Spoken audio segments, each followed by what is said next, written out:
Hello and welcome back again. You can see I've got my Golden Arrow train there, and we've got the mail train running as well with the Duchess of Sutherland. Sorry, I'll get the words out. We'll get a glimpse of her going into the curve next to the station there. So I picked up the phone and recorded this footage the other evening. I thought it was quite good fun, so we'll have a quick look at this.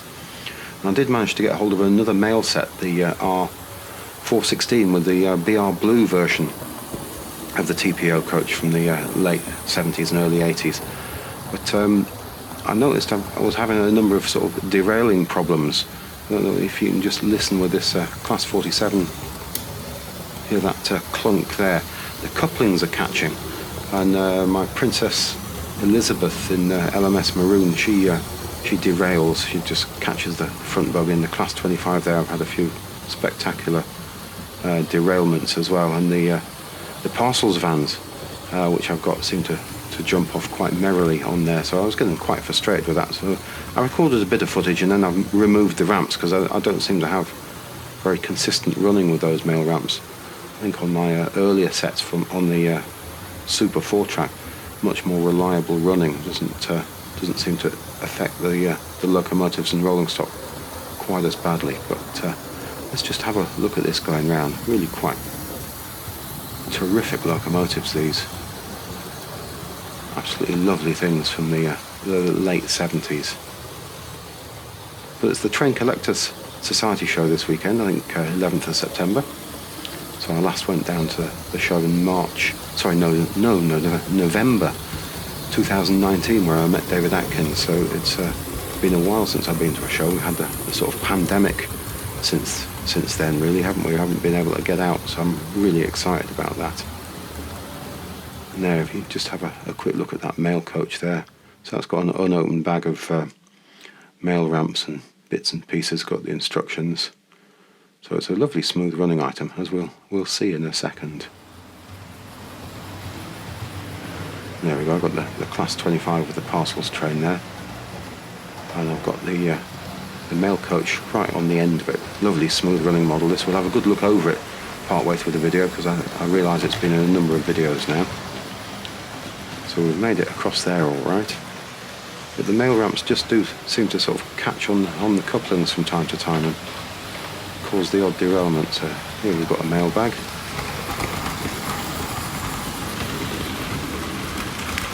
And we've got that, and then we'll cut straight to a drop off.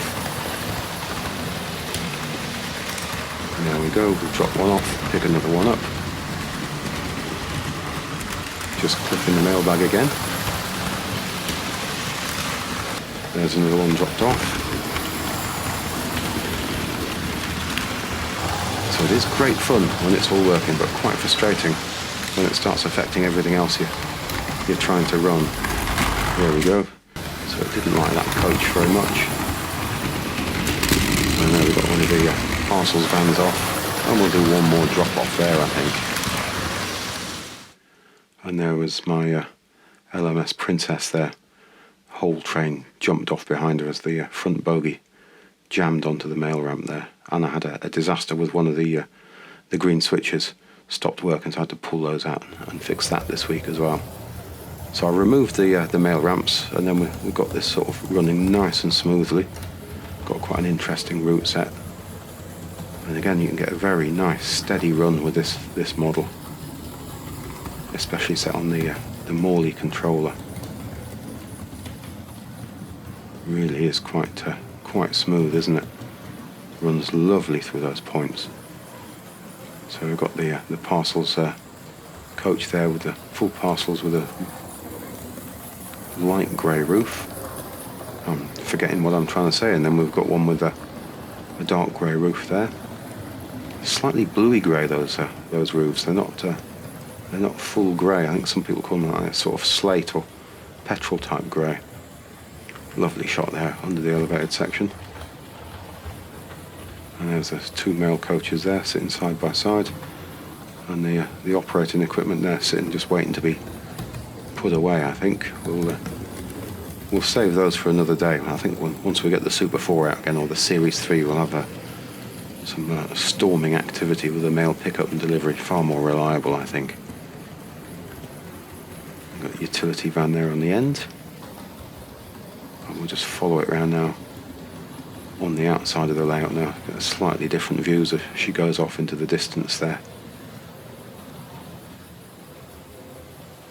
And away under the brightly coloured bridge. Through the crossover. That's points number 7 from inside to outside. And back across.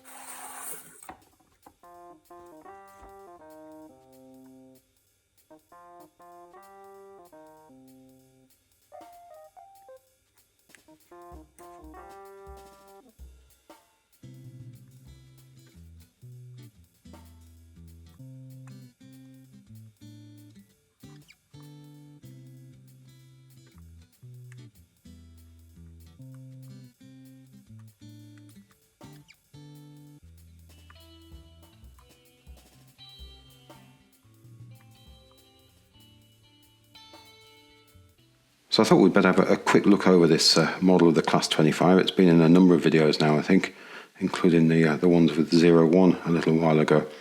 And this is R.068 in blue, and the green variant was R.072, both coming along in 1977. But I think they were both available through till 79 when both models got paint finish. And the blue one was R326. And the green one was R327. We'll have a look at the green one in the catalogue in a moment. I think in paint finish they both survived into the mid-80s, I think.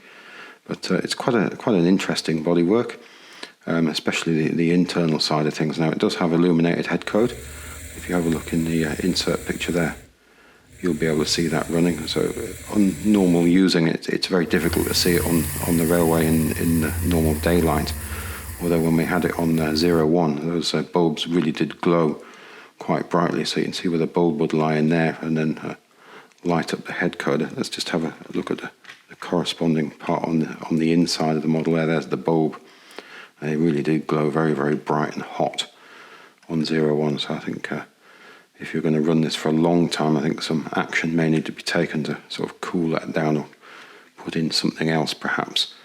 But I think a very nice model for 1977, and well, I'll leave the link to the earlier video. I think I might have already said that. The memory must be going already, but been a very busy week. So we'll pop that down. We'll have a look at the inside part really. So I think this is quite interesting.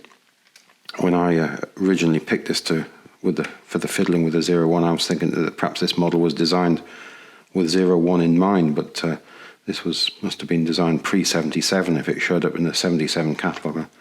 I don't know how far advanced the 01 plans were, but certainly it's quite straightforward to pop in the 01 chip in there, although I didn't go to the trouble of fitting it underneath here. I think when I have a further fiddle with the 01 system in the coming months or so, I'll go to the trouble of fitting it nice and neatly inside there. But quite an interesting model. I know somebody did mention that it may well have been planned to have a smoke unit in it, or a unit to create smoke of some sort in it, and there is a corresponding hole in the top of the bodywork there, so that might have been quite an interesting variation. It does have a cab detail. Let's have a quick look in there. You can see the two seats and the old control panel in there. Let's have a look on the other side there. And it's got the buffers on either end. I don't think they're separately fitted. I think they appear to be. Oh, maybe they might be. I'm unsure. Is how we'll leave that, I think. And then we've got those lovely metal wheels on there. A pair of traction tyres. And you can see the Silver Seal motor, or Silver Seal style motor, although I think they stopped calling them Silver Seal when they made the motors like this. They're just sort of a Ringfield motor from then on, I think. And that was a newer variant of the one that first appeared in the name escapes me at the moment. Evening Star, I think they've reworked the motor, perhaps cheapened it or made it more flexible to fit in a variety of different models, but fairly smooth running, although that looks a little dirtier now. Let's see if we can see that side a little bit more there. But it's quite a fun model to play with. It certainly feels very smooth on the controller when you're running it. But I think that is a very interesting sort of evolution in there. And you've got the diodes there for the directional lighting. So we'll just pop these bits down and have a quick look at the service sheet and not the instructions, but the price list from 1977. So there is quite interesting. There's metal parts there to make the connections. So this system of getting these parts together seemed to run through all the models of the time, and I think this block here could serve for 2 different wheelbases for different models, perhaps. And I think it was quite flexible for them in the long run, though the model's not quite as heavy as it could be. There we've got a list of additional parts on the back, so we'll just pop that to one side, and we'll have a look at the price list. So I made the mistake of calling it a Silver Seal model, but down here these models were considered to be the Silver Seals. So you got the Britannia, the Evening Star, a Duchess Class 7P. We had that on the railway, didn't we? And we got the Brush Type 4 and the Black 5. Let's just have a look how much the Duchess was. I think we're up at £16 and 35 pence, and the Evening Star was £16.99, and a Black 5 was £15.50. Let's have a look at this new diesel locomotive for 77 here. So we've got R.068, BR Class 25, and the green one there, and they were both £9.50 each, so they're significantly cheaper models in the range. So perhaps that's why these ones got the honour of being called Silver Seal, perhaps. But still, I think they were definitely improving their models at the time. So if I just pop these things to one side, and we'll just have a quick look in the catalogue. We won't go through it page for page, I don't think, because we've seen this one quite recently. Let's just have a quick glance at how these locomotives looked on the page. So we've got page 22.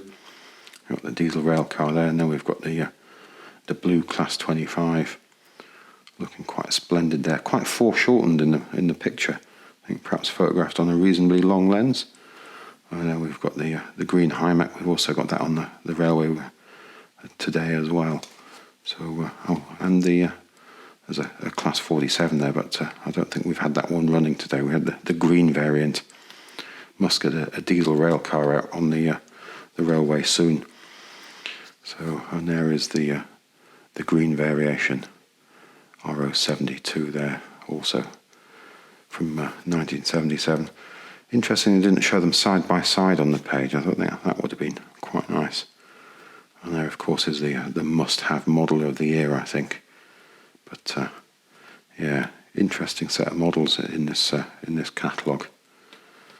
Very much a changing point, I think, for Hornby Railways. And there is that very glossy-looking Duchess of Sutherland there. Although, as we saw in the earlier video last week, she isn't really that glossy. She's more of a sort of a matte sheen on it. So there, a terrific image there. That multiple exposure with the valve gear there, just showing it how it changes its appearance as it goes around there. So we'll just have a flip through a couple more. We've seen that set running just a short while ago as well.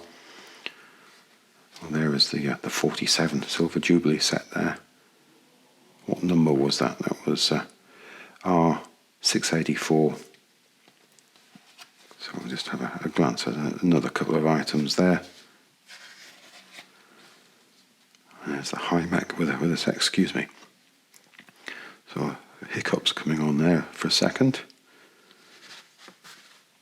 So again, lovely catalogue. So I think we'll just have a quick look at some of the items in the back end of it there, and let's look at some of these great pictures. I know we've seen these pictures before, but I think they're just such such lovely pictures. But rather than every page, we'll just have a look at a couple of items, just in an effort to try and keep this video a little shorter today. There's great action items there.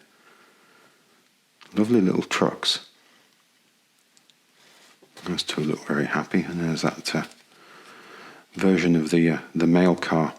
But I think I'm going to wait till I get the Super 4 track out before I get that version out. But I don't want any more sort of derailments. I don't think the mail ramps I've got are as happy as they could be on this System 6 style track. I don't remember having that amount of derailments involved with the ramps. So I know we've seen those pictures quite recently. They're quite interesting as well. Those colour light signals, sorry.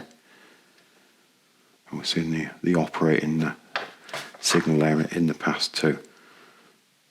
So just one or two more pages.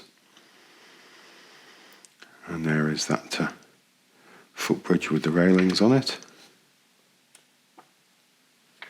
And then more of those station sets. And I've got some sort of vintage pictures in there.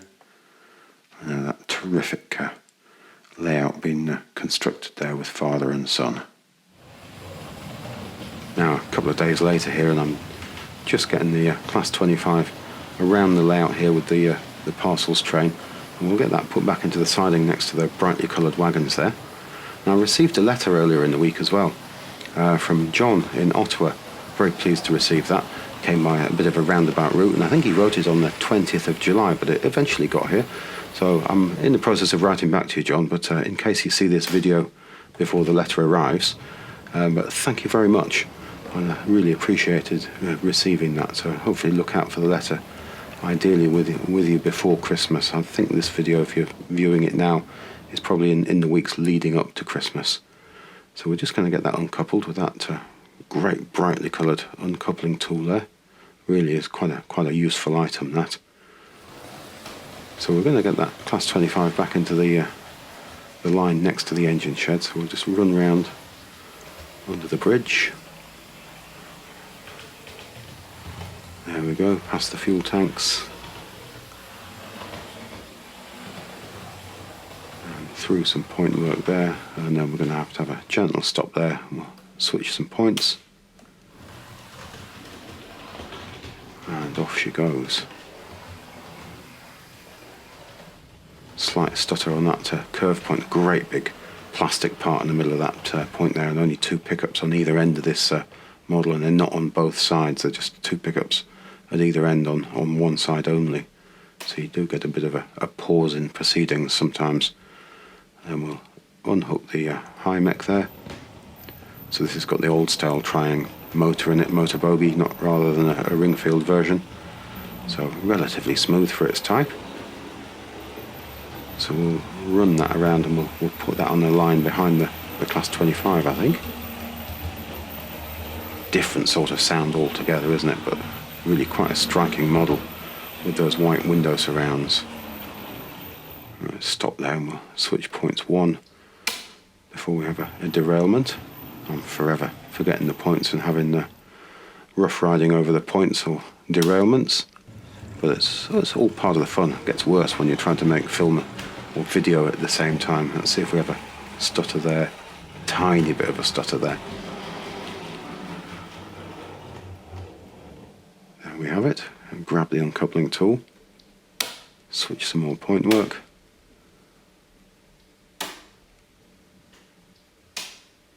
And there's the Class 47. I've already got that uncoupled to save a bit of time. Lovely bright vents on that. This is the one with the 4 traction tyres on it. Lovely smooth run, a very heavy model.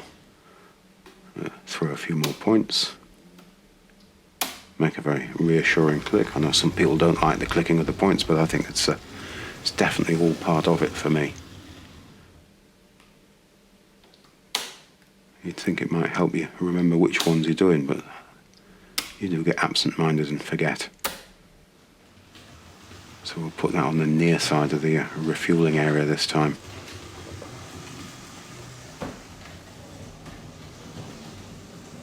smoothly in there, nice gentle stop. So we'll close that up and we'll open 1W there and we'll get out the Princess with those ex-Caledonian coaches for a bit of a roll round there. Great chuff sound there as well. She's done a lot of running, this model. I think she's quite a bit of wear on the lining as we've seen in the past. We'll just get that gently to a stop. And then we'll switch the points behind her before we have any accidents. A bit of a flare from the window on the lens there. And I do apologise, there is some dodgy focus, I think, coming around behind the station here. Didn't quite catch it. So I think it's difficult against the white and the grey. Sometimes it doesn't quite pick up what you're looking at. I'm getting very excited now about the Train Collector Society. Dave Angel's also going to be there, so I've got a number of items I've bought from him over the past year, which I've been hoping to pick up when I see him, but because of the lockdown restrictions we've had in recent times, I've been unable to collect these items. So next week we're hoping to have some footage of the show, and then perhaps the following week we'll look at the items I collected. But I think that's probably it for this week. Thanks again for watching, and thanks to John for sending me the letter. Sorry, I'm not speaking correctly. And if you look back again next time, we'll have some more video to watch. Goodbye now.